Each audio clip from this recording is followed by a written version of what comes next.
And welcome back, folks. Well, we've got a special treat for you here on Week in Review today. Straight with us from the Eagle Cove School in Pasadena, we have some wonderful folks. We have Mr. Decker. He's a teacher there at Eagle Cove. Science teacher. Welcome to the program. Ms. Travis Keene, who is a teacher also at Eagle Cove Elementary School. And we have two fine first graders that are sitting on the floor with a special little bucket that's got a friend in there. We have Anna and Henry. And they're going to tell us today a little bit about a project that they're doing that we're going to call Turtle Talk. So Mr. Decker, tell us a little bit about this project that you've embarked on as a science teacher with these first graders. I know you have a diamondback terrapin in that bucket. Well, for 6 years now, we've been working with the first graders to bring in 2 terrapins, and they give them a head start. We raise them for a year in the classroom. They feed them, they measure them, they weigh them once a week. And then coming up soon, actually in another 3 weeks or so, we'll be releasing them back into the bay. So it's a great way for them to get to learn about things in the bay, especially the animals and how important the terrapins are and things along those lines. So. And I understand when you first get them, when a terrapin is born, it's no bigger than the size of a quarter. That's pretty amazing. Yeah, the eggs, we tell them, are about the size of a ping pong ball. Wow. And so when we get them, they are very, very tiny. And hopefully you'll see them in a little bit and you'll see how big he's grown in a year. So that's very nice. Well, we know that the terrapin is the symbol of the University of Maryland, and it's a state symbol of Maryland in general. Can you tell us why the terrapins are so important to the ecosystem here and to the Chesapeake? Well, number one, they're just part of the ecosystem, and anything that if you remove a part of the food chain anywhere along the line, you're going to affect the whole chain. So they have been hunted in to this area for the last few years. They've been protected, but their numbers sank terribly. And so this is a way to get them back in numbers in the bay, and the healthier the bay is in any level, the healthier the bay is overall. So that's what we kind of teach these guys too. So. Well, as a symbol of the state of Maryland, the diamondback terrapin, you know, it's something that should be protected. And I understand you guys have started a project to help protect the terrapin, and this is dealing with commercial crabbermen and crab pots. It is. We're trying to make people more aware of a little device. It's called a bird, and Henry has a bird, which is a little bycatch device. It keeps animals, it keeps air-breathing animals, such as the little diamondback, out of crab pots, so that little guys can swim in and out. But when they get to be a certain size, it's too small. The opening is too small, prevents them from entering the crab pot and drowning eventually. So we're trying to raise awareness of that, so that more people are cognizant of that, and to keep that up. Keep that up. And Henry and Anna, you guys are first graders at Eagle Cove, correct?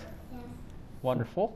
And tell us a little bit about, Anna, we'll start with you. Tell us a little bit about what this turtle means to you and to the class. I know it's peeking its head out of the bucket there, and we'll take him out in a minute, but tell us what it means to you in the class. Do you guys enjoy having him as a pet in school? Yes.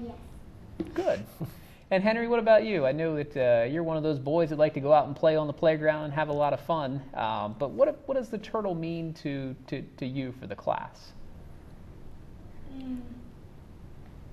Is it fun to have him around? Yeah. A lot of fun. And I understand he has a special name. You named this turtle, you guys named this turtle after a classmate of yours, maybe? What's the turtle's name? Anna. Anna. Oh, Anna, right here. Anna. That's wonderful. And we were talking a little bit about what makes terrapins special. What do you think makes them special? They're a part of our environment. They are. Can you guys maybe perhaps talk about what they did when they were little? What did they do when you guys first put them in the tank? What did we discover about them? They surfed in the waves on the little pipe. Wow. Kind of like Crush from Nemo, doing a little surfing out there with the turtles. Well, Henry, can you tell us a little bit about what your favorite subject is in school? Math. You like math? And your science teacher sitting right here, and you like math still? Well, guys, here's what we want to do. We want to go ahead so that all of our viewers out there can see Anna the turtle. So Anna, if you could, can you take that turtle out of the bucket? Hold him up so the cameras can see him. There, oh, he's trying to swim. Or she's trying to swim, excuse me. Or we don't know yet, correct? Yes, right. We don't know what the turtle is. He's He's trying to swim. Well, that's great. And it's a diamondback terrapin, the special markings on the turtle. And we were talking a little bit about the difference between, you know, regular tortoises and sea turtles and terrapins. What makes a terrapin so special, guys? What kind of water are they in? Brackish. Exactly. Brackish water. Well, that's great. That is absolutely wonderful. So that means it's a mix of two different kinds of water, right? It's salt water and fresh water. Do you guys remember how old the female has to be before she can lay eggs? Or she has to 8 or wait? 7 years old. Yeah. Which is That's a long great. time. Well, you guys have sure learned a lot about turtles, I see, this year. We'll end with the final question I have. I know you guys did this last year at Eagle Cove School. We did. And this is the second year you have 2 turtles. Right. You raise them for a year, and then what happens? The sad part, we let them go, and it's one of those things that we may never see them again. We used to use another program where they would tag them, and I believe they're going to tag these too. So if it is a female and she does come back up on shore to lay eggs, they'll be able to scan her to see if that is one of our terrapins, and then we'll get a little email saying, you know, Anna came up and laid eggs today, sort of thing. So the only time we'll hear from them is if they make it back to the beach. Hopefully. Yeah, hopefully. All goes Hopefully well. make it back to the beach. That's Yes, right. absolutely. Well, anything else, guys? You want to say hi to any of your friends out there? Any of your classmates at Eagle Cove? There you go. Wave hi to them. We'll even get Anna the Turtle to wave for them as well. Well, folks, thanks for coming on the show. Thank you. We Eagle appreciate Cove it. Elementary, of course, is at the end of Mountain Road. It's a private It is. school down there. It's a great learning institution in the county. And it looks like you've done a great job with these students here. And best of luck on the Turtle Project and all your efforts in the future. Folks, we're going to go ahead and take a break. And when we come back, there'll be more Week in Review. Stay with us.